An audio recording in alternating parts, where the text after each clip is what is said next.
வளர்ச்சி அடைஞ்சதான் சொல்றாங்க. அப்ப கடல்ல மட்டும் உயிரினங்கள் இருந்து நிலப்பரப்புல பூமியில உயிரினங்களே இல்லாத ஒரு சூழ்நிலையை கொஞ்சம் நினைச்சு பார்ப்போம்.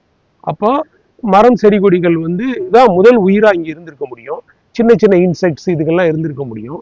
அப்ப பூமி, அதை சுற்றி பல கோள்கள், இதுவுமே அறிவுதான். அறிவுதான்னா நம்ம அறிவுல இருந்து தான் அதனுடைய இயல்பு தன்மையை பார்க்குறோம்.